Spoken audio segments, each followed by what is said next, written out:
What is going on, everybody? I go by Philly Mike, and this is not the Philly Tall podcast. This is Battle Birds podcast, the third episode when it comes to pregame. We couldn't do a post game last time, and I don't know where these guys stand for the post game because it's going to be late. But hopefully, we are talking about an Eagles big dub, first place in the NFC East. It's Cowboys Eagles in Dallas. Go ahead and introduce yourselves. Yo, that man, you know who it is, you know what it is. Your boy Philly Fresh, aka the General, Prime Star, Joyce, man. I hope you get better, man. Seriously, I just in that situation. I know what it's like, man. Just keep your head up, man. Keep your head up. Facts. What's good, everybody? Steve, Gay City Sports Channel. You already know the spiel, guys. 10 minutes of cerebral content. Hey, Stephen Joyce, my guy. Just like Reese was saying, get better, my guy, because that's tough, man. We're here for you, bro. We're here for you, man. Definitely, yeah. Shout out to you. Facts. So let's get into it. This has been a crazy week. It's Dallas week, and it comes early. I think because of the newness of this team and not really seeing exactly where we're gonna go. Dallas is still somewhat of a question mark to us. Is their offense going to continue to be that good? Is their defense anything great if they're not getting turnovers? But it's an early game, and I don't like to ever say must win this early in the season because it's a long season. They just added another game. But when you look at the tea leaves after this, we got Chiefs, Bucks, and an undefeated Panthers.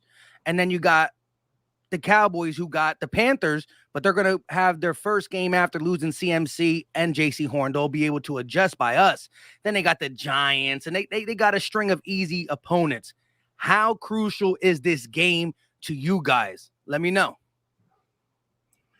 I'm not gonna lie to you. It's too early to say must win, but when you look at, like you were just saying, our schedule, then you look at Dallas' schedule, it's much easier in the next 4 to 5 games. So you wanna get a leg up on these guys as much as you can right now. And I believe we can do it. You know, I got the Eagles winning. We'll talk about the predictions later, but I do have the Eagles winning. I think Nick Sirianni feel as though he has something to prove. Went on WIP and took the loss on his shoulders as a head coach should, because it really was on him, the loss last week. I thought he thought that the defense was going to be something different, so he tried to, instead of just going with work and then if it don't work, then you change it. What he did was he just changed the whole philosophy of getting your guys short passes and letting them, make plays on their own. These are things that we talked about in the pregame the last two times he was on here. And I thought that he got away from that. I know he probably heard some chitter chatter about, because we know we done heard it. Oh, well, Jalen Hurts doesn't throw deep. And I think he wanted to force the issue about that. You don't have to do that if you winning. You don't got to do that if you winning. We had a chance to beat the 49ers. It wasn't like the game was out of hand, like really ever. But we do have to understand that in this game, we do got to be better. I think the defense definitely was solid. You only hold them guys at 17 points. They just put up 24 or was it 30? I think they just put up 30 on Green Bay. So and that came down to a field goal. So the 49ers are not a joke. So we gotta understand that we are a better team than what we seen last week. We have better talent than what we seen last week. It just wasn't utilized. And I think Nick Sirianni is going to come out with a plan. You got a guy in Diggs who I think cannot stick Devonta Smith. Them dudes, they went to battle for years over there in Alabama, whatever the case may be. And I would bet my money that Devonta Smith got over on him more than Diggs did. And we're going to see. We're going to see. I know Diggs got like 3 picks or something like that. So he definitely been turning the ball over. And that's something that we need to do. We'll get into that. I'll let Steve go. My fault. Go ahead. But real quick before Steve gets in here, shout out to Richard Kane with the $2 super chat. And I know my guy's gonna probably talk about this in his opening statement. He said, I was just concerned going to say, about go the ahead and read it because I'm offensive about to get line. it. Andre is a total liability. Go ahead and give us, your general thoughts on the game and also that crucial area. What's up? First off, Richard, we appreciate your super chat, buddy. So look, let's be honest, man. The last time Jordan Mailata, I wish Jordan Mailata was out there for this game. Last time Andre Dillard lined up at left tackle for the Eagles versus the Cowboys, it was not a good result. He was getting beat off the edge quite a bit. So, I mean, Andre Dillard's got a lot to prove. This is a former first-round pick. He's not a rookie anymore, but he doesn't have the experience of a veteran guy at the same time anymore. Look, he's got two thinner pass rushers that are speed guys that shouldn't overpower him, but yet we've watched several of these dudes that are faster pass rushers go speed to power and bull rush him and get through. So I have a hard time saying like it shouldn't happen because it shouldn't happen, but it has happened in the past. So he's got a lot to prove here, guys, because I don't think we have too much business trying to push the ball vertically unless it's there. I don't think we need to be forcing things. I do think that I'm not saying the entire game last week resembled things we saw from Doug, but I do think that there was a stretch of plays, like a 7 to 10 window amount of plays where it really felt like Doug's offense again, where it just felt like we were really trying to force that stuff. And I don't think we can do that. I think we have an offense that we're lining up against that, number one, is going to try to run the football at us. But number two, it's built around the quick passing game. Dak Prescott is the second fastest time to throw quarterback in the league. He's only behind Ben Roethlisberger. It's like 2.4 seconds, guys. I mean, that's fast. I mean, we're going to have to rally to the football tackle, and we're going to have to win in the trenches. Simply put, we're down Brandon Graham on one side of the ball. We're down Jordan Mailata and Brandon Brooks on the other side of the ball. The trenches are going to be really important tonight because you know what? And we can't have excuses. Dallas is down like 35 defensive tackles. Yeah. To be straightforward, they are. They're down their right tackle, right? They just got back their right guard. So, I mean, no excuses tonight, guys. We got to win the trenches, simply put. Facts. I think winning the trenches gives us exactly what we need to get this done. I do want to say this about Andre Dillard. The dude's playing for his job. Like, Jordan Mailata signing that deal knows he's the future left tackle of the Eagles. The only chance he has is, and this ain't good for the Eagles, but it's good for Andre Dillard if he comes out and makes a little statement, because if he got to get his trade value up so he can be an asset for another team, because we just signed our guy for the long term. Now, it's always good to have depth on the offensive line. Don't get me wrong, but eventually his contract's going to be up. Someone will pay him something, not more than backup money. So for the Eagles to get our best bang for buck, he got to go out there and show out today. Real quick, shout out to Donnell with the $5 super chat. He said, "What up, fellas? Let's go, Birds. We'll be okay tonight." And that's the attitude that we got to have coming out the tunnel. You know what I mean? Dallas got their home opener. I think because it's their home opener, they'll be a little bit more pretty than normal, because I'm not going to lie, the way they beat the Chargers, even though there were some questionable things in that game, I don't want to see we talked about this multiple times. I don't want to see a balanced Cowboys. If they're balanced, it's just going to make every throw that Dak has to make a little bit easier. You know what I mean? It's going to tire the defense out if they're running the ball the way they did with the 1-2 punch. I didn't want to see that. Mike McCarthy is a guy who to me can get pass happy, and I'm going to need that in this game. That's not me saying Dak ain't capable of beating us, but I think we fare better if we're making them throw the ball more. I need our front four to get at Dak, but as Gates said, he gets the ball out fast. That is going to diminish our pass rush, so it's up to the second and third level, the secondary and the linebackers, to be where they need to be to make Dak hold the ball a little bit longer, and then, hey, let bygones be bygones. We got to get at them, simple and plain. Let me ask you guys a question, both you guys.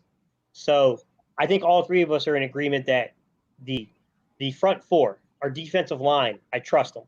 If they can win the matchups, they can disrupt any running game in the league. But how confident are you guys in the back seven if they get past the D-line? If they get the edges on us, how confident are you guys in that back seven to shut down the running game? I'll go real quick. I mean, tackling has been a little suspect for us. You seen uh, both the Falcons and the Niners really extend plays after making one guy miss. Tony Pollard has shown that a lightning to Zeke's thunder. Um, that is the thing that scares me. You know, outside the numbers running, getting past the first getting past the defensive line and having to go against Alex Singleton and Eric Wilson, and then guys like Marcus Epps, even Darius Slay, who I still believe in his cover skills, but he's been taking some business decisions when it comes to tackling. You know what I mean? He made a little joke about getting ran over against the Falcons. I forgot who did it. But yeah, that does concern me, and you don't want them to get in that groove.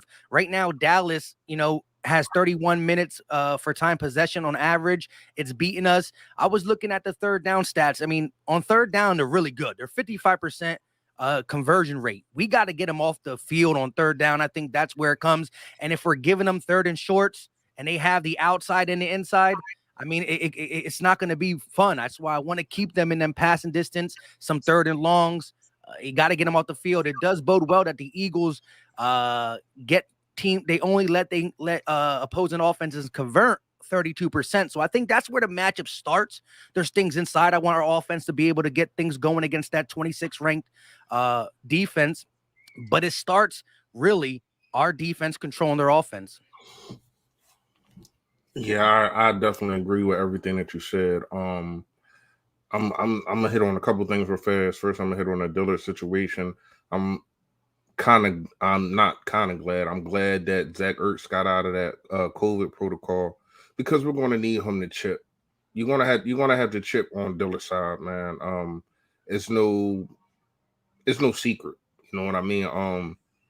DeMarcus Lawrence isn't there. That helps a lot, because Jalen Hurts will be running for his life probably, and he still might be. But you're definitely gonna have to chip. Damn, Gates, what was the question that you asked again? My bad. About how confident are you if they start getting to our second level, to those linebackers in those, Okay. in the secondary with the running game? I thought the linebackers did a way better job last week than they did the first week. And that might be because Taylor got some playing time. I seen Avery play better. Eric Wilson, he played better, because he was trash to me in the first game. He played better. And it probably was just some cohesiveness that they had to get together. Taylor was there. Bradley was there. They're going to have to step up. This is another game that, especially on the edges, you might want to play Taylor when you see Pollard come in. That's what I would do. I would play chess with that situation. I probably would pull Avery and play Taylor if I see Pollard coming. He's faster than Zeke. He can hit the edges better than Zeke. I'm not worried about Zeke hitting the edges. I'm sorry, I'm really not. I'm actually more concerned, not scared, but more concerned with Pollard than I am with Zeke. And so, one question, Reese, because you said something that struck my interest here, where you were talking about playing around with that Sam linebacker role. Would you maybe consider doing something like taking giving TJ Edwards an extended play time here, because he's not going to man up on anybody, but I think he does a good job of falling into his zones. He's way better than he's been given credit for in pass coverage in the zone. You'd never man him up on anybody, but outside of that, he's a really good run filler. He's one of the few guys we got, and I also think that Sean Bradley can play that very limited role as well at times. But my real question is instead of going in the base package, Reese, and going under with an under front, so doing that 43 under front where you got Avery at the top, do you think that we could get away with risking playing big nickel? Now, the reason I say risking it is because we're light at safety. Might you do something like Epps, having Epps and those guys over the top? So you got Epps and Harris over the top, and then bring Kavon Wallace, who has experience playing as a strong, down into the box. Yeah, you can do that. I think Kavon Wallace has the speed, and I do think that he's getting better. But we can't forget that we do have Alex Singleton. You know what I mean? I think he's one of the better linebackers that we have.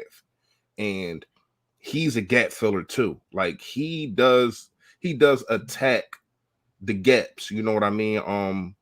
But I ain't got a problem with that. You definitely got to mix it up. You can't have a base defense every single time.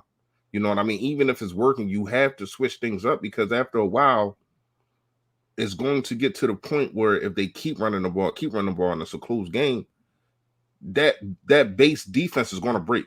So they're going to break one of them. So yeah, I would definitely switch things up. See, I love the way you said that too, Reese, because there's more. It's not just going big nickel. Like you Right. could potentially switch things up by taking a guy like an Alex Singleton and playing him as the Sam, giving him the Jannard Avery role. And then Right. you could bring in a TJ Edwards and you can bring Yeah. in Wilson. And then you got Wilson as your cover guy if you need to man up, if that has to happen. Out of your linebackers, you got Edwards Edwards and Singleton together. I mean, Singleton's got to finish the play, but he gets to where the ball is. That's for sure. He And definitely he definitely's got the does. sideline to sideline range. But yeah, I agree with you, Reese. We've got to give them different looks. Like it's only a matter of time before teams start figuring out, like, they're in base. This is what they do in base. Yeah, well, let me ask you this. How have you liked the way that Jonathan Gannon has been mixing up the linebackers? I mean, he's been playing in the first 2 games. I mean, both games, I think 6 linebackers touched the field. Now, of course, some in smaller He's packages. played everybody and their little brother. Exactly. From the guys who were rookies last year to the rookies this year.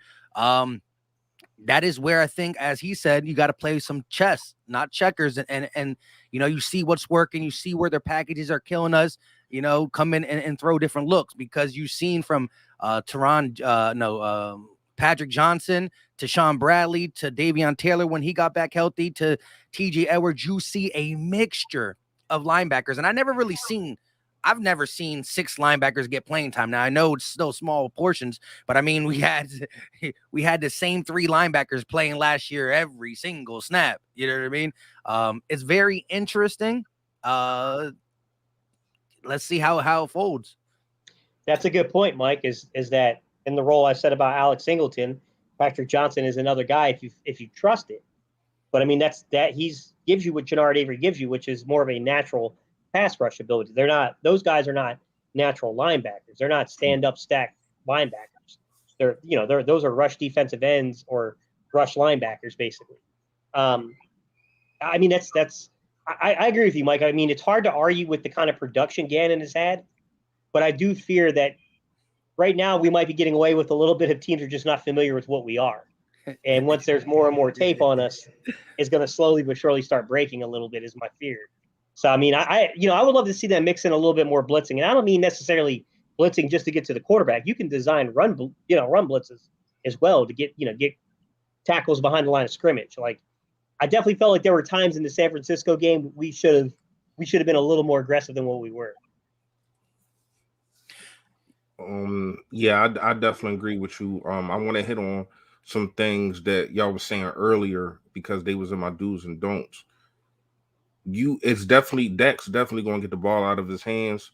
Shout out to you, Steve. I seen you on LB page breaking down, like, he doesn't throw over 10 yards, like, at all, basically. You know what I mean? Like, so, but it's working. Yeah. You know what I mean? You see what the offense did, and I can say the same thing for Jalen Hurts. You don't gotta throw bombs away.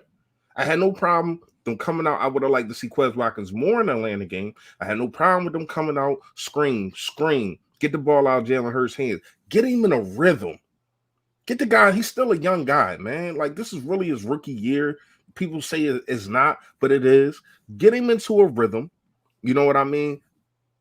And when you spread out the defense when you do them screens, because now they're looking for him. Now you can run the ball. Now you can run your tight ends up the seam. It's things like what he did in Atlanta that got us that lead. And I think that he didn't do that. Now back to Dak real fast. He's definitely going to get the ball out of his hands. What you have to do is make him look at his second and third read.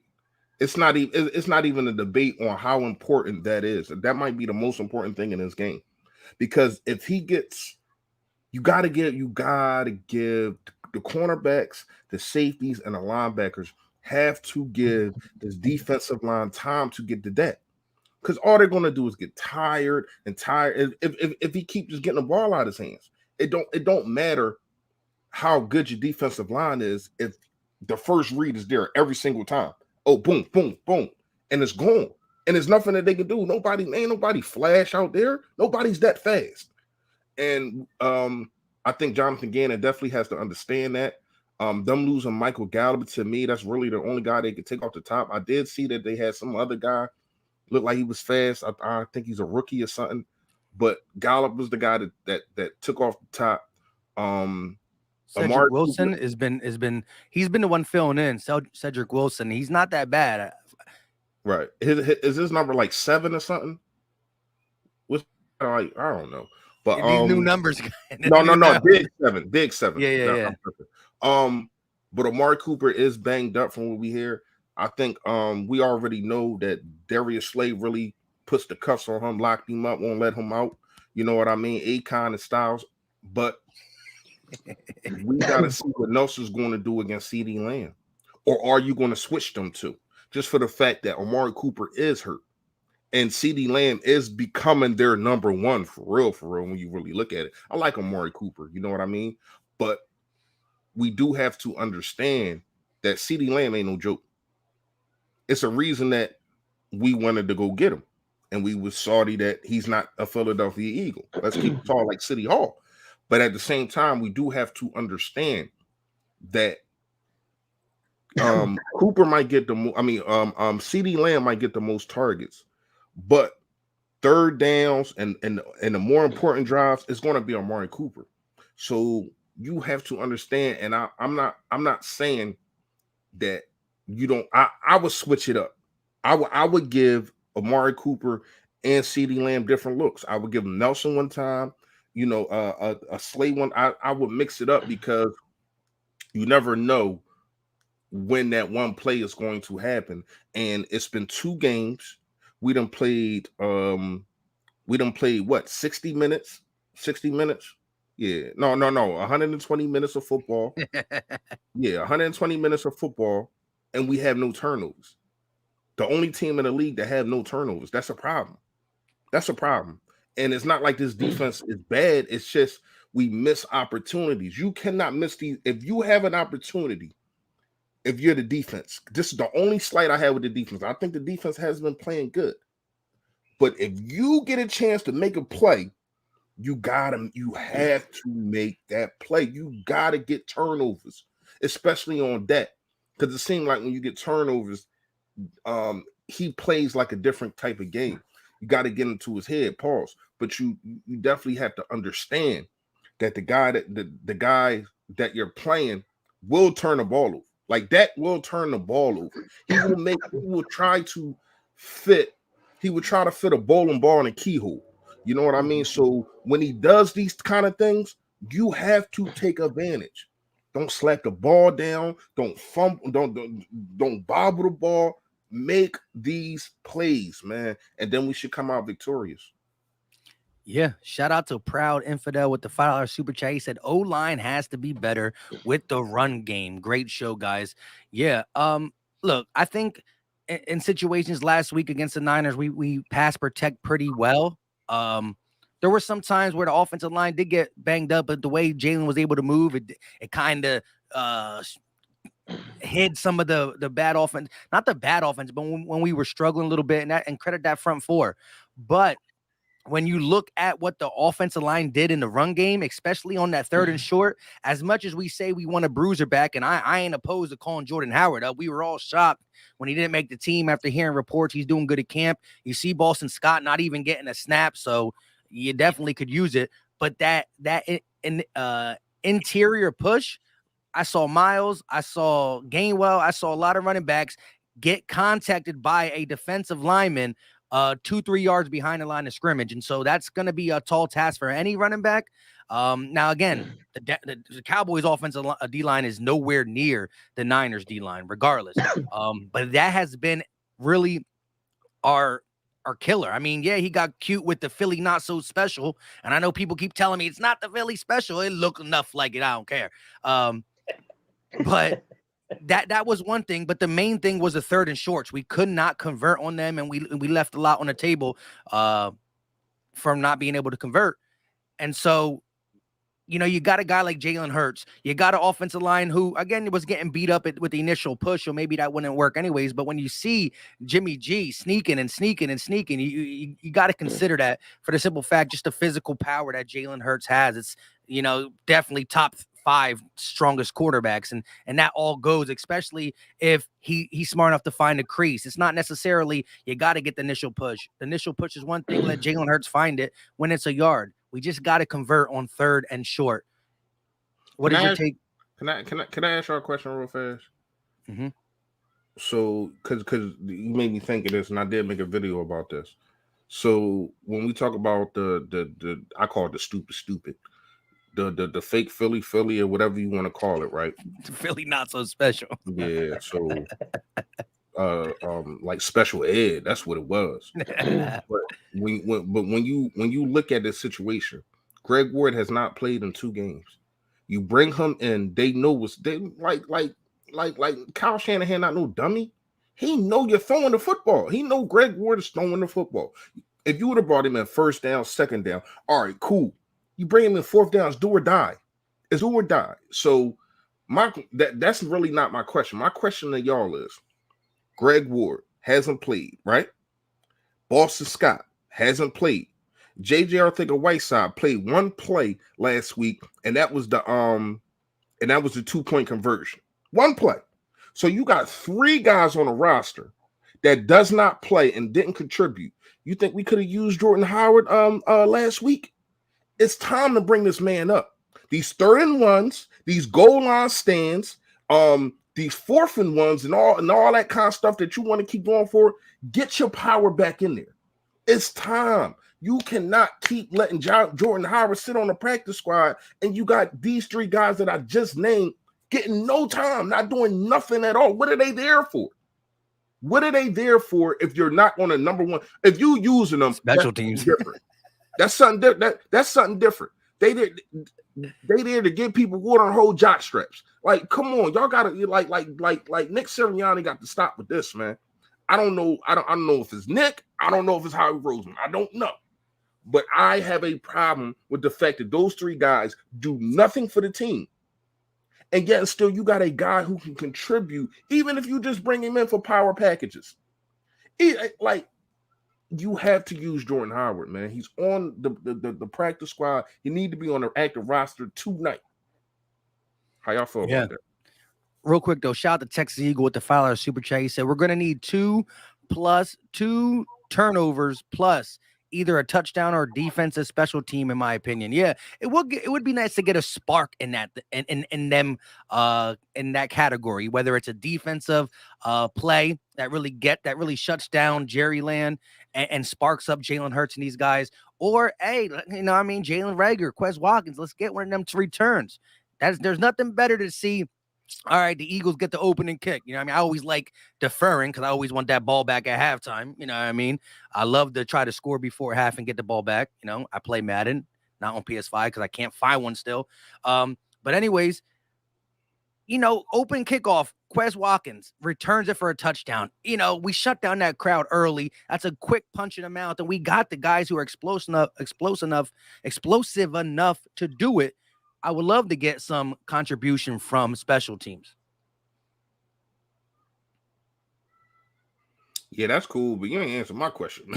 Yeah. No, you're muted, Gate. Can't hear you, Gates. Can't hear you, Gate. My computer trying to be funny, bro. Oh, are you good? He's trying to shut me down. Can y'all hear me now? Yeah. Good. All right. First off, let me I want to shout out my guy Cambo on Twitter. He's a Cowboys fan. He's been hitting me up, talking to me. Good dude. Cambo, I know you're not gonna like what I'm about to say, man, because you and I have been talking about this. I want to start off by just saying this. Kellen Moore might be the next head coach of the New York Giants. Hot take. Kellen Moore might possibly be the next head coach of the New York Giants. I'm gonna say this, man. We need some kind of energy producing play. So whether that's a special teams play, whether it's a defensive play, whether it's a big play over the top of the defense for the Eagles, like something. We got to get something that's going to get us reestablished again.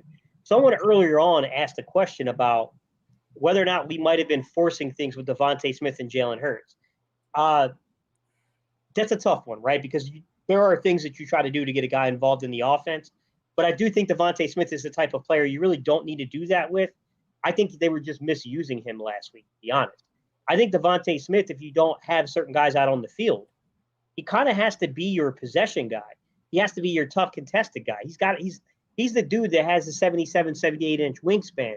If you don't have a Fulgham out there and if you're not using JJ in that role, that kind of leaves Devonta Smith because the only other guy that really plays that role is Rager, but Rager doesn't have the same wingspan. He's a tough dude, but he doesn't have the wingspan. And the problem with Rager is really good at the top of route stems. He's still developing off the line of scrimmage, where Devonta Smith is a much more well-rounded route runner in general.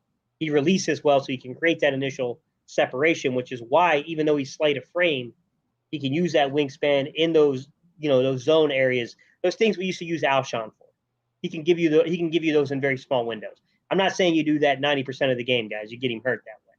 But you can definitely do it here and there when you need to get a ball across the middle of the field and make a point.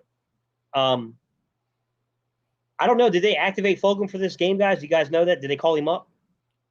Not to my knowledge. The active roster ain't come out yet. I realized that the practice squad travels with the team though because of COVID now, which I saw a thing on Twitter, John Hightower traveling, but I didn't hear about anything like that. You know what I mean? Like, yeah. It's wild. Like Fresh said, you got guys on the roster who just like, hey, how you doing? I'm looking good in my jersey. It's gonna be clean because I'm not gonna play. And you got guys who can offer something on the, the squad. I look at that situation, man, and if Fulgham is there and he's called up, he can give you that kind of production. It's just a matter of, Fulgham's, he's a little up or down, but I think Fulgham's more of a gamer than he is. He just can't practice. We talking about practice? I think he's more of a gamer. Yeah. I think he's more of a gamer, to be honest. I think he elevates the level of competition. I think that's why you saw moments in camp where he was playing well. That's because I think the competition got dialed up. And I think that's where he's at. Like when you can get that external motivation to him, he plays well under it. Now that's a deeper conversation if that's something we should get ourselves involved in for the long term with a guy that needs, that external motivation to get up for games. I get it, but I don't know what the options are, guys, outside of that. I mean, we clearly have an issue here because we've got at least 2 to 3 balls a game have got to go across that middle of the field. We can't. I mean, teams know, man. They're going to start playing you cover 2 man under if you don't. It got to start tonight, especially if you got Michael Parsons dropping back in some linebacker packages. You got Jalen Smith, a guy who's been wildly not consistent. He's been consistently not consistent.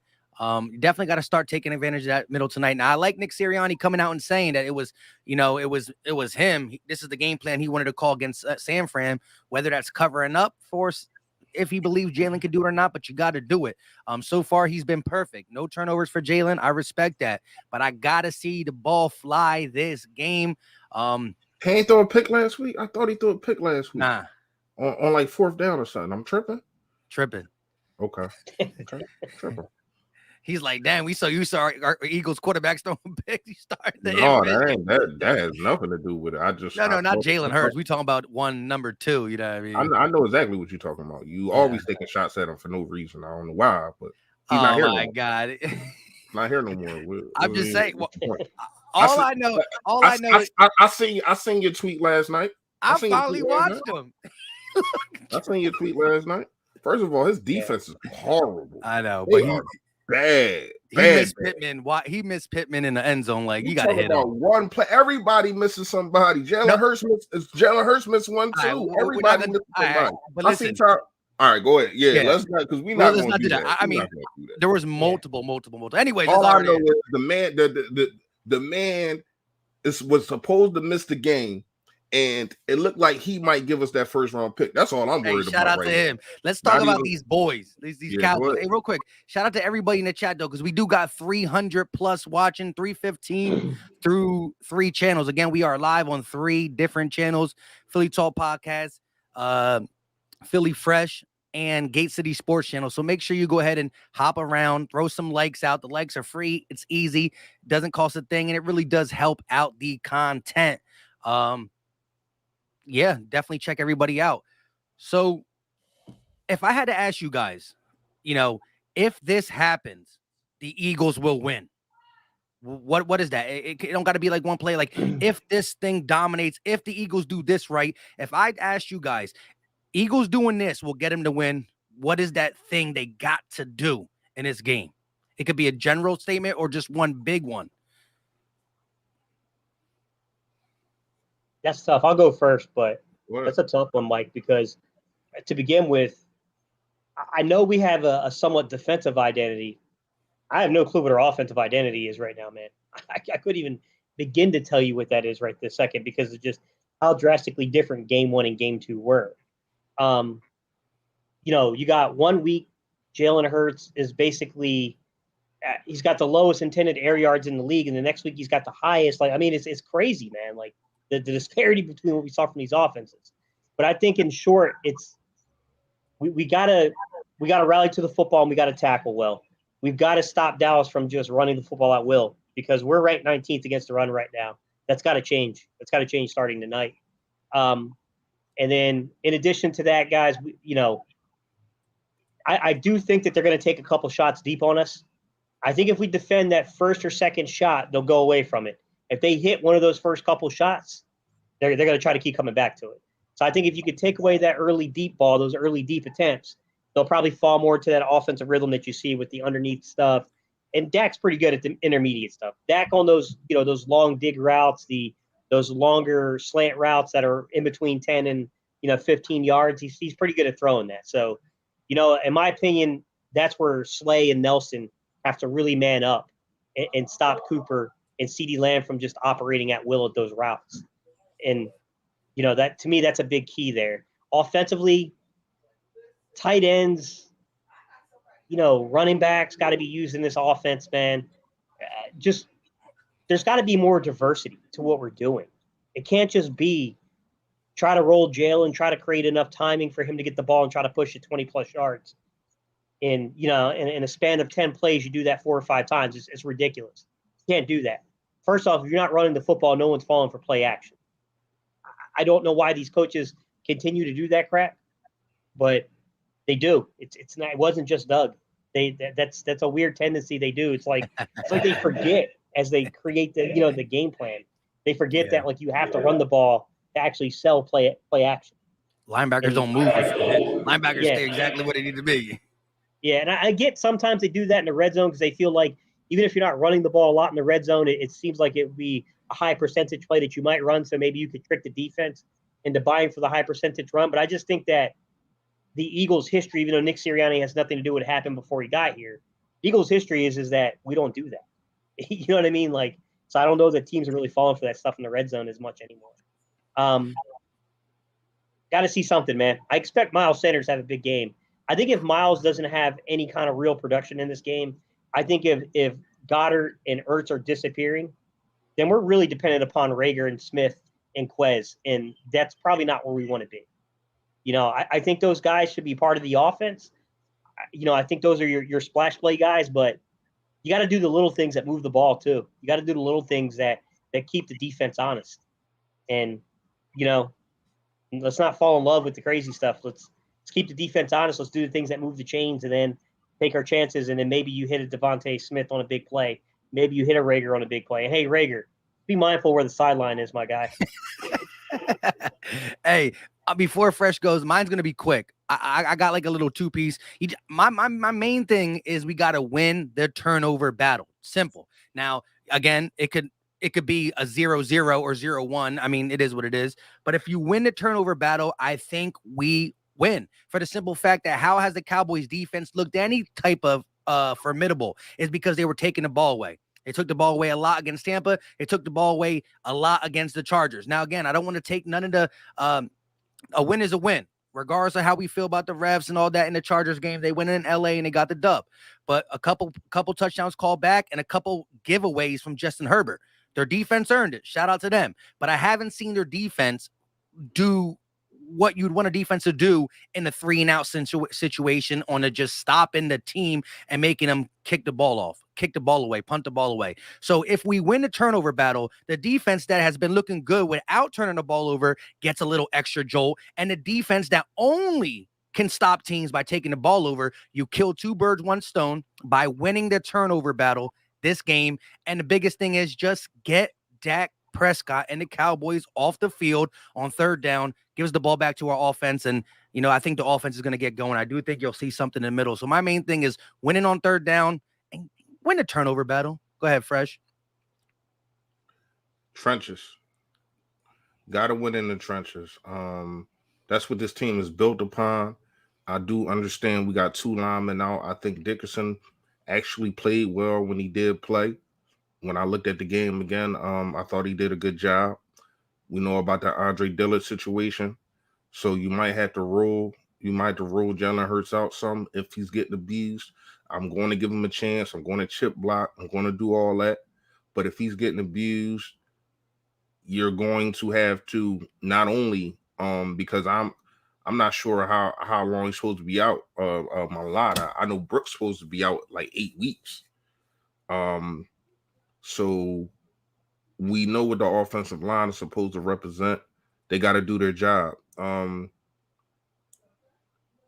It's crazy because I don't know how Dillard and Salamalu are going to be together. We've seen what Mailata and Salamalu had. Sometimes it's not only just about you, it's about the guy that you're next to and the connection you have of seeing blitzes. And we seen Mailata and Salamalu catch late blitzes and put them dudes on their back pockets or keep Jalen Hurts clean because of them knowing, all right, my guy got this guy. I don't have anybody, but oh wait, now somebody's coming. Instead of going and try to help your guy got him. But Salamalu probably thinking, damn, Dillard need my help. And that can be in trouble with late blitzes. So we got to keep an eye on that. And we already know the defensive line losing Brandon Graham, who I think when you talk about Eagles, just on and off the field, we got to put him in a conversation with Weapon X, Brian Dawkins, how much he means to the team emotionally and physically. That's definitely a major loss. But Derek Barnett, and I got something to say to Derek Barnett after I say this. Derek Barnett, you got to step up. Josh Sweat, you got to step up. These other kids, Milton, Fletcher Cox, Kerrigan, where you been? I ain't seen you. It's like you don't even play. So we definitely we should probably see more of Kerrigan. So we definitely need to win in the trenches and the stupidity. And when I say stupidity, I mean Derek Barnett. What the hell are you thinking? They fumble the ball. It's 3rd and 15. You got a minute and like 20 seconds left to go down after we just scored. We have the momentum. They fumbled out of balance. And you come and you hit this dude. Like that was bad. I'm not gonna say that lost the game. A lot of things lost the game, but that lost the game late. You can't do that. You cannot get a 15-yard penalty and get them 1st down. Like that hit was so stupid and so late. You cannot make those dumb behind decisions, especially at the end of the game when you're trying to win. It's 3rd and 15. You force you force a 3-and-out, and the momentum is right back on our side. And if they play the same defense that they did, Jalen Hurts going to run right down the field again. Yep. You know what I mean? To me, it was a heartbreaker when he did that. And then we had the other one with Kayvon Wallace, which I did not like. I didn't think that was helmet to helmet, but it happened. You know what I mean? But that probably doesn't happen if Derek Barnett doesn't do that. So the stupidity to me in the trenches, I think, win the game. Great. Not just, we average 11 penalties per game, 11. And I could have sworn I looked that leads the league right now. I don't know now because they did play a Thursday night game. Right. So I mean, on per game, we average 11 per game. I believe on a per game situation, not like whatever, we do lead the league, and that you can't be like that. I mean, Nick Sirianni says we got to be great at the things that don't require talent. You've been playing NFL, false starts, illegal shifts, offsides. These things cannot be done, especially like the holding calls. You know what I mean? Nowadays, you could really get real iffy with the holding. I need the refs to back off a little bit. They've been a little bit of whistle happy. I think they're watching Cop Pizzle too much. I mean, blowing the whistle. But at the end of the day, look, a second, you run for 9 yards on a first down, right? Instead of a 2nd and 1, where the playbook is wide open, you get a holding call. That's a 1st and 20. You know how demoralizing, instead of being a 2nd and 1, a 1st and 20 is, and that can kill a drive right there. We've seen it kill drives. So we just got to we have to win. We have to be good at the stuff that don't require talent. And I'll take one from Nick Sirianni. You know what I mean? He came out with the beat Dallas hurts. I need all the energy we can get. This is Dallas's first home game. Eagle fans travel. Y'all like that? You like that? Go ahead, Gate. To me, it was weird. So it was weird. Derek Barnett. To me, real fast, Gates. I just want to speak on the Nick Sirianni situation real fast and get right out your way. To me, it was weird. Not trying to have us on your side. All you got to do is go show up, win games, and we got you. You don't.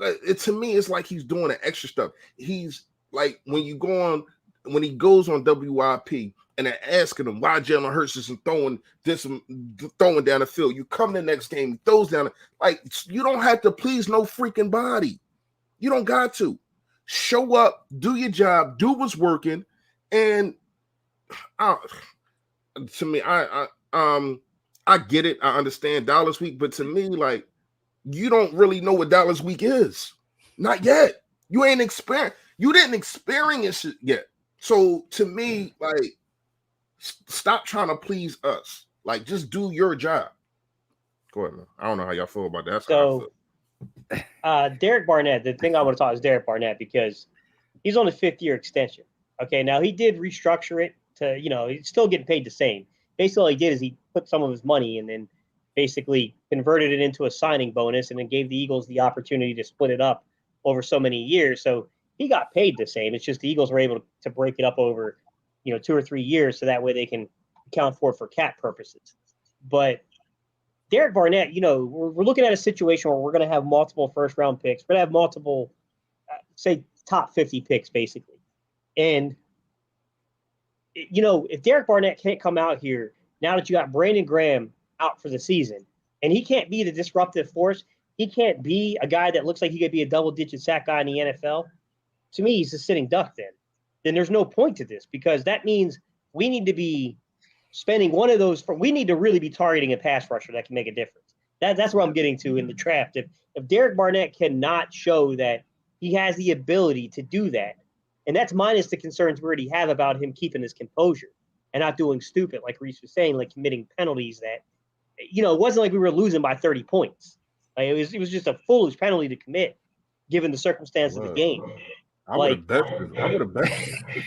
He's got to show it. If he does not show it, then I don't know, man. Like, my off-season videos about Derek Barnett are not going to be kind. Yeah, I can tell you that. Like, I mean, it was crucial. It would have turned a 3rd and 15, which is like, what is the percentage of converting a 3rd and 15 in the NFL? It would have been 3rd and 15. There were still 2 or 3 minutes left on the clock. You know what I mean? After that first down, that's when they drawn out the play. We used our timeouts. They got the first down on the sneak, and it was over. They wasted a full 2 minutes. So there had to be 3 minutes on the clock when he did it. And this is one thing. Like, I've seen a player do a bonehead move and cost you a game. Dominic Sue. Yeah, okay, he does a lot too. But he's also no. I was just pointing out one of the players, like. But I also seen one person do it who, when you look at his track record, he don't have it. I mean, Barnett has a huge track record of getting hitting below the waist. He just has that track record of doing the bonehead plays. It wasn't just hey guys, I made a mistake. It was bro, this is just who you are. And if you are Dominic and Sue, we might be able to deal with it, but you're not him. Like you got outplayed by Josh Sweat. And here's one thing, I got to get your opinion on this. Josh Sweat only played 28 snaps last week. That's one more than Milton Williams and 4 less than Kerrigan. We got to see more Sweat. You got to. JG talked about, it's because of the packages. I mean, listen, you can't sign this guy for $40 million for 3 years if he doesn't fit your packages. You know what I mean? Mike, call a spade a spade. Up to this point, and I'm not saying it'll continue, but up to this point in his career, Derek Barnett's been dirty. He's a dirty football player. He's dirty. He's dirty. You got to call a spade sometimes. Yeah, it's bad. It's bad. You think is it dirty or just stupid? See, it's the difference between like Dominic Sue is dirty. Like he steps on people. He does a whole lot. I don't think he's dirty. I just think he's Barnett does that. Barnett has done that shit too, man. He's dirty, bro. Up to this point in his career, he's been a dirty football player. Like, come on, look at yesterday. Look at the hit last week. Yeah, come on, man, it's a dirty hit. It's no different than just stepping on somebody on the ground. Yeah, because I'm gonna tell you why it's different. It for real, it should have been legal. But the only reason that is not is the whistle didn't blow. The whistle didn't blow. I was always taught, Gates, and I know you know this. You keep hitting until you hear that whistle. That's what I was always taught. But because it was blindside, it was a stupid play. I'm not defending it. You cannot do that in the NFL, especially in those circumstances. You can't do it. But I definitely was always taught you keep hitting until the whistle stops. Right or wrong, Steve? Or Mike, I don't know if you play football. Yeah, you got to play to the whistle. You played to the whistle. But it was a stupid play. I'm not going to give him dirty. I got to look at the rest of the plays that he has done. But I ain't going to give him dirty. I just think it's bonehead. It's stupid. In my opinion, man, he's a dirty player, man. Hey, Derek Barnett. Hey, Derek. I get it. Make it up tonight. We need 2 sacks. 2+ sacks from you tonight. Make it up. But yo, listen. I mean, Mike, you said it though. You said it. I've seen the comment section say it. Dirty player or not, if he's producing, nobody cares. Nah. Yeah, that's why the Dominic and Sue can still get that paper. You know what I mean? Right. That's why AB still got a job. That's why AB, just you put up with that nonsense if you're good. But what is your take on Josh? That's why Josh Gordon just got another He's job. about to go back to the Chiefs. Not back, but to the Chiefs. Like this this man got to get out of jail free card, Monopoly style. He just gonna keep entering the NFL. Hey, I can't remember the question I was going to ask. Go ahead. Damn. I had a good question for y'all too. So who steps up most in the absence of BG when you look at the rotation of Barnett, Sweat, Kerrigan, and Milton Williams? Because they would have been Teron Jackson did get some playing time as well. I seen people in the chat earlier asking about it. He did. He was the lowest on a totem pole of snaps. It went Fletch, Hargrave, Barnett, Kerrigan, Sweat, Milton. And then you had a couple Ridgeway and stuff, and then BG only played 15 snaps because he was injured. But who steps up in the absence and just makes a name for themselves Monday night? I ain't gonna say make a name for themselves. This is who I want to step up, and I think we need to step up, especially when you're going against Zeke. It's Fletcher Cox, dude. You're $100 million man. Last week you did not get doubled like how you got doubled in Atlanta, and you did not make an impression on the game as you should have. I'm tired of seeing, because it was supposed to be you and Aaron Donald. I'm tired of seeing Aaron Donald dominate and you're not. Aaron Donald gets doubled. He still dominates games. And you're not doing that. And to me, it's frustrating. It's real frustrating because I go up and down on how I feel about Fletcher Cox. I do. And people he normally shines though against the Cowboys. He normally comes out against the Cowboys. We need him. I hope so because we definitely you have to be that gap filler. But I'm not going to lie, I don't think it's Fletcher Cox. I think it's Hargrave. I think Hargrave balls in this game.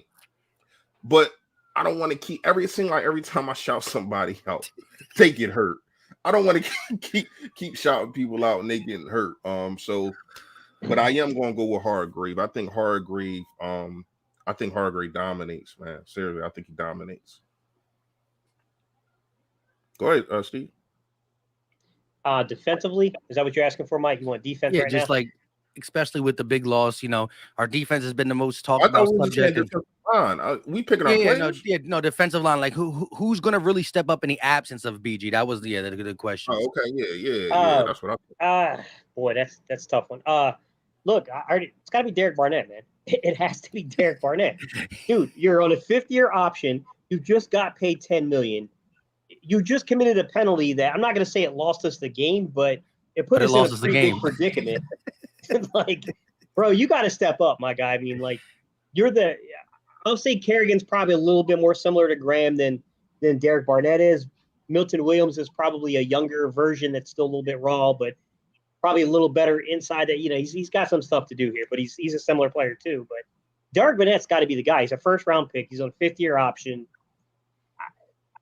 I mean, where does the defensive line stand unless we draft somebody next year or go into free agency if Derek Barnett can't produce? He's got to produce. Like, yeah, they have a backup right tackle out there. Go get your money. Go get your money, Derek Barnett. There's $10 million that's just past steal. Go get it.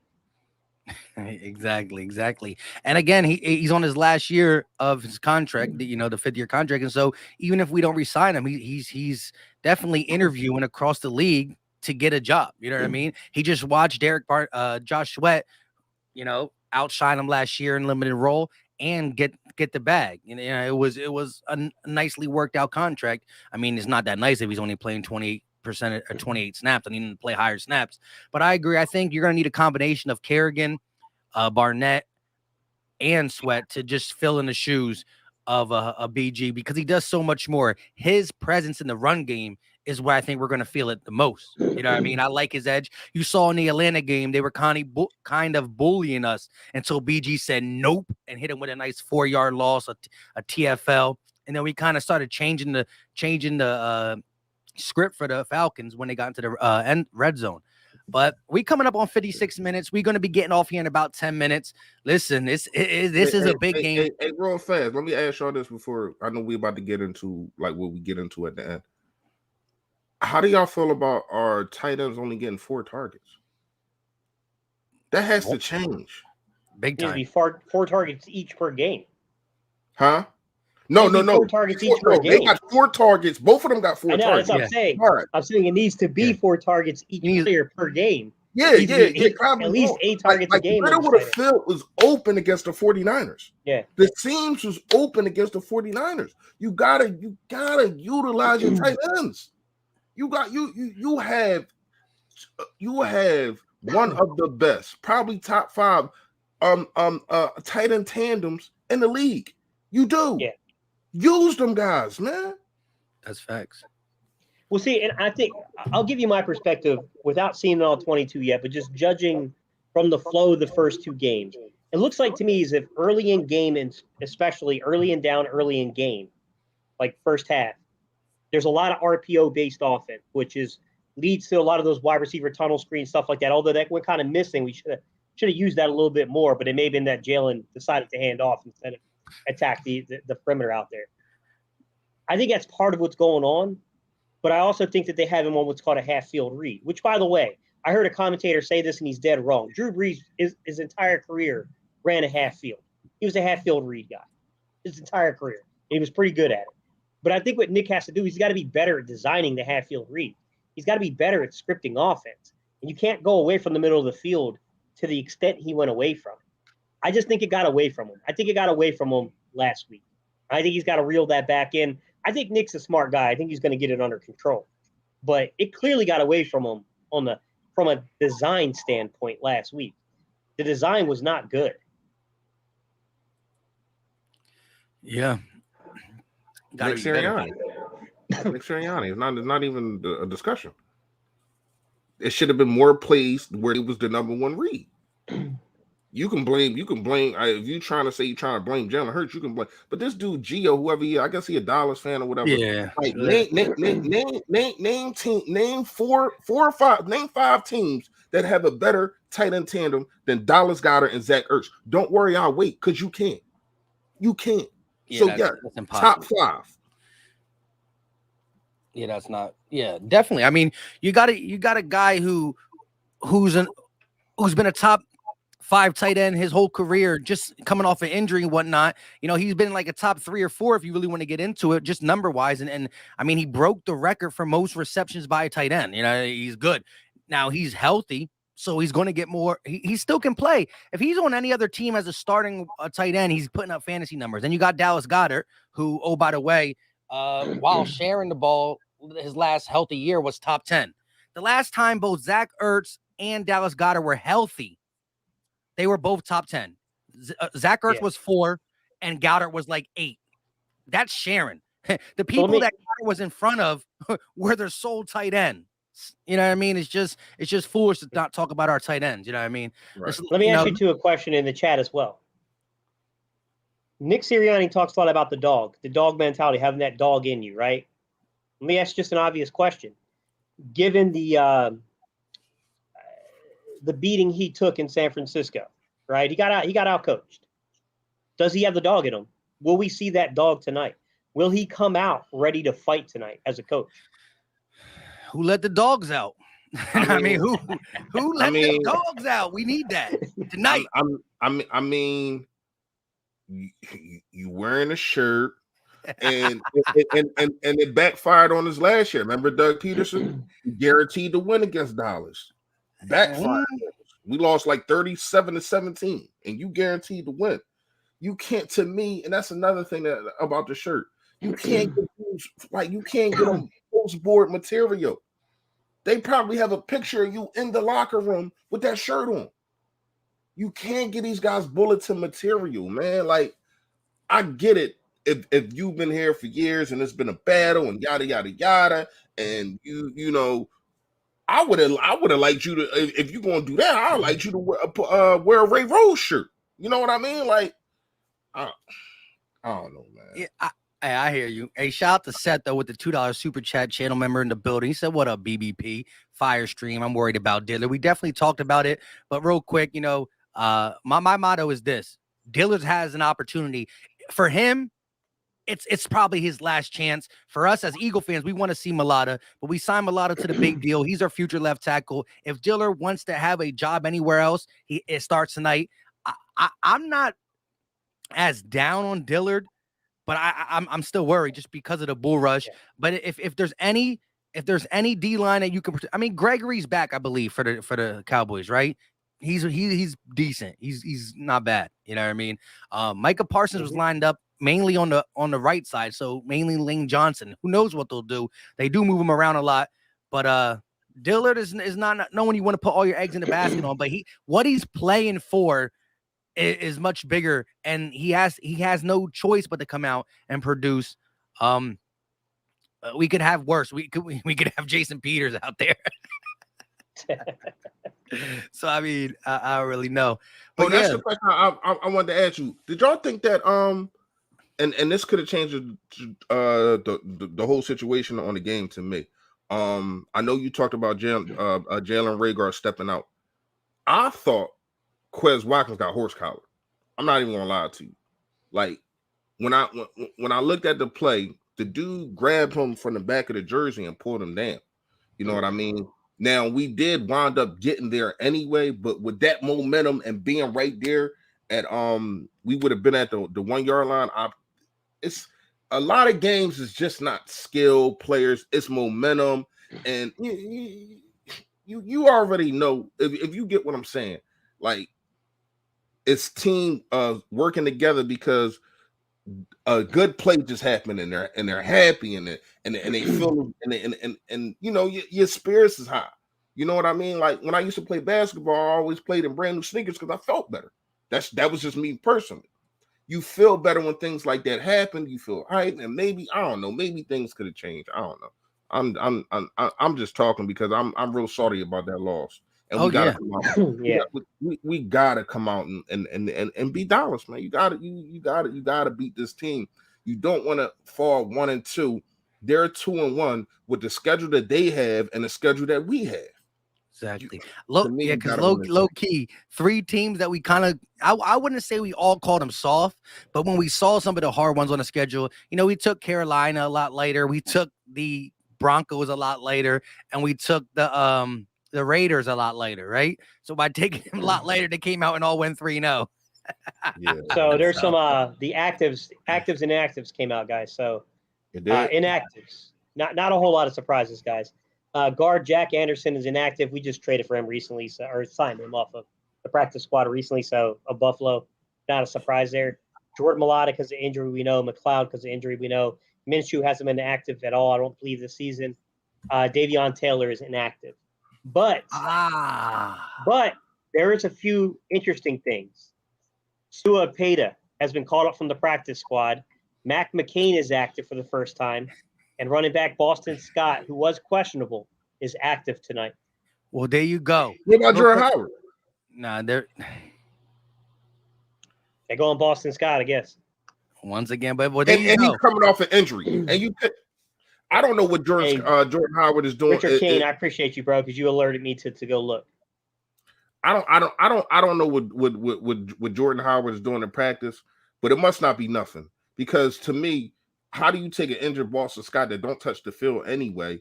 And we need a power back. We need a freaking power back. We don't have one. You need every team has a power back. Every team got a power back. We need a power. Why don't it's ridiculous. I'm pissed. Nah, it is. But right there, shout out to Gate though. Bringing Sua Opeta, making him active. That's partly because we're down. Another injury. We'll need somebody, but it could be an injury reason, or it could be, hey, Dilla, you stink after the first quarter. Get up out of here. So, someone. I hope not, man, because I don't even know what we would do in that situation. Like, we don't have a lot of depth at tackle right now, guys. I know, and you don't want Opeta being your left tackle. Man, that'd be a nightmare. It'd be rough. But listen, you know what I mean? It's a big game. Shout out to the Cowboy fans in the chat, keeping it a buck. I mean, some of them are just talking, the Eagle. Listen, I would not. I want the disrespect from the. Listen, we hate each other. I don't want y'all to be nice to me, and damn sure I ain't gonna be nice to y'all. But as long as you keeping it football, I'm all about the smoke. You know what I mean? At the end of the day. With that being said, we're gonna go over our guys on offense and defense that need to stand up, give our score predictions.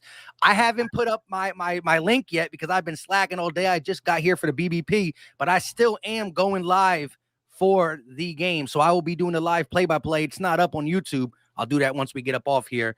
So feel free to come through. But go ahead and give me your offensive player, defensive player that stands out Monday night. Bright lights. Go ahead, Gage. You go first. I got to think. Standout players.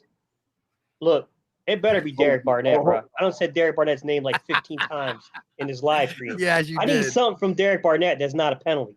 For real. Yeah, defensively, I'm going to say Derek Barnett. It's got to be the dude, man. Big shoes to fill, man. Brandon Graham's out. Brandon Graham, not only a good football player, he was one of the emotional, leaders of the locker room. That stings when a dude like that gets lost for the season. So I'm going to say Derek Barnett's got big shoes to fill, man. He's got to stand out tonight. Offensively, I just feel like Devonta Smith is going to have a pretty big bounce back. I feel he's going to be a Devonta Smith game. I know we talked about the tight ends and running backs, and I think they absolutely have got to be a part of the offense.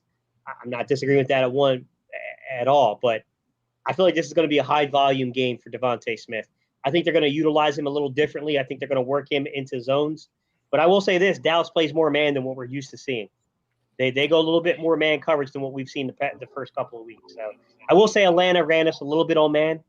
So we'll get an opportunity for some man coverage. And Devontae's going to have to beat his old teammate because I'm pretty sure they're going to put digs on him. So to me, interesting, fascinating matchup to see. And just one more thing for Reese goes, not a player of the game, anything like that. I just want to call out this matchup because this is potentially the last time we're going to see this matchup.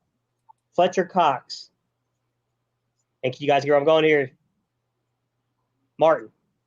This might be the last time we get to see this. This might be the last time we get to see those two guys lock up for a while. Zach Wilson? Yeah. So Zach Martin. The right Zach guard. Martin, and Fletcher Cox. Like that might be the last time we get to see those two guys lock up and play football. So I mean, It's So one of what? those So things you that don't this think season I'm going to you enjoy don't those wait? type of You don't matchups, think he's man. Because gonna we play already the lost last? Lawrence. The You Lawrence and don't Lane think he's thing, we gonna already play the lost last? that. Go You do ahead. know we played them again this year, right, Steve? Yeah, end of the year, yeah. No, I'm saying that the season in general, Reese. I'm saying this might be one of the last times we get to see those matchups. Lawrence This shit and breaking up. Can Lane, y'all which hear me? that won't happen this week. And then Zach Allen Zach Martin, I'm sorry, Can y'all hear guys, me? versus Yeah. Fletcher Cox. Can y'all hear me? Yes. You're frozen, but we can hear you. Huh? Can you hear us? I don't know what happened. Okay. Huh? This song breaking up bad. I don't know what's going on. Yeah, I don't know.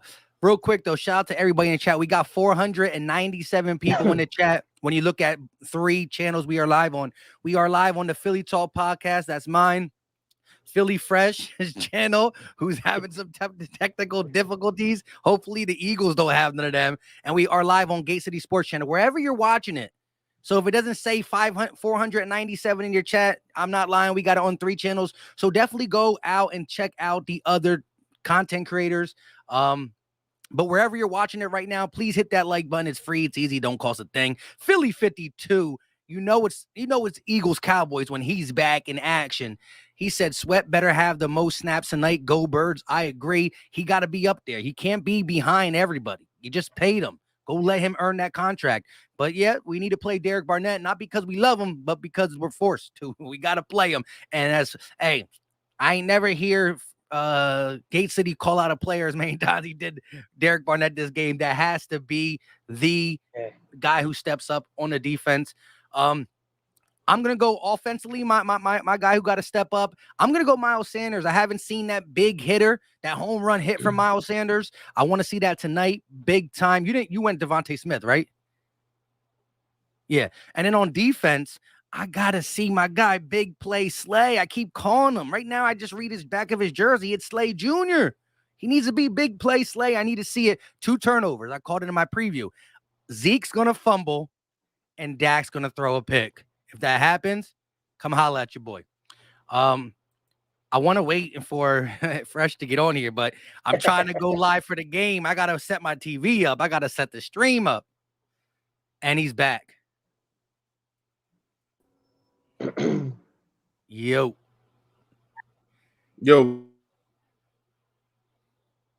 We good? You good? Yeah.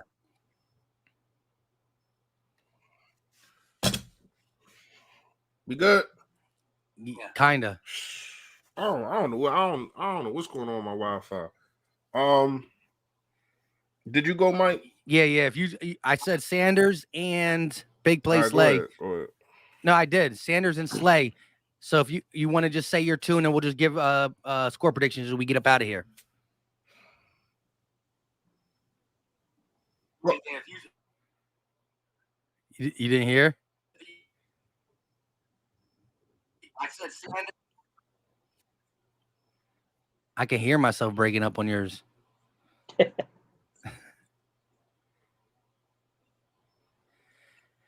Hopefully this is not some bad juju. Yeah, can y'all hear me? Because it keep going in and out. I don't know why. Like We hear you good. ain't nothing wrong. Y'all can't hear me? Yeah. I heard everything you said. I'm asking, can you hear me? Yeah. Go Yeah, ahead we and hear give us your offense and defensive guy before we lose you. This shit.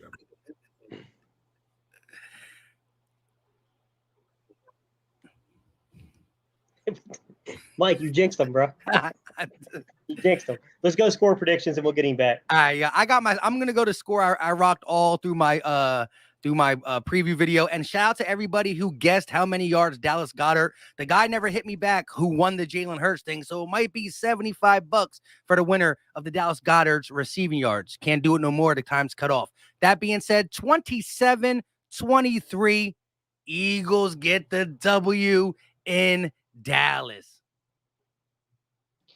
I'm going to say this is going to be one of those crazy games, Mike. I'm going to say it's going to be 21-20. I got a feeling this is going to come down to the last play of the game type of deal. Listen, for you Cowboy fans that are in here, you can come to this live stream 17 times, and I'm going to give you 17 answers of the Eagles because I'm an Eagles fan. There's a reason why I don't bet on my own team, or I don't bet against them either, because it's ridiculous. But go ahead, Fresh. We're waiting on you anyways, man. But I'm going to say 21-20 Eagles. Woo! Close one. Good. We good. We good. Yes. Hurry. We good. Yeah, we're good.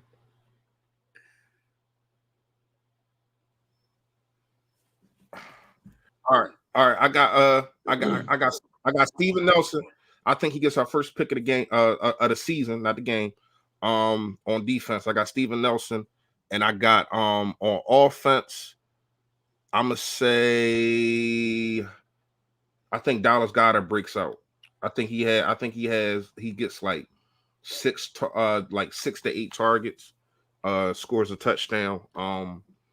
And because they don't really have nobody really to stick, like they're like even Parsons, he's not, I know him from Penn State. He's not a good cover. So you got to put, though he has to cover. So I think Dallas Goedert shines because of that. My score prediction, I got it. I think you're gonna have to put up points. I got it 30-27 Eagles. All right. I like it. So to recap real quick, 30-27 by the general, 21-20 by the coach, and 27-23 from yours truly. Hey, I'll take any one of them. Even though the 21-21, the 2021 will have me up in my seat. What better way to beat Dallas, to let them think they won and then they lost by 1? That's would be great. But with that being said, we got to go. I don't think we're going to be doing a post game. I don't know. It's going to be late. Let's see when this game ends, and we'll be texting each other throughout the game. I will be live for the play-by-play as soon as I can set it up. Until next time, hit the like where you're at. Subscribe to all 3 of us. Gate City, Philly Fresh, Philly Mike. We are out. Yo, that. Peace.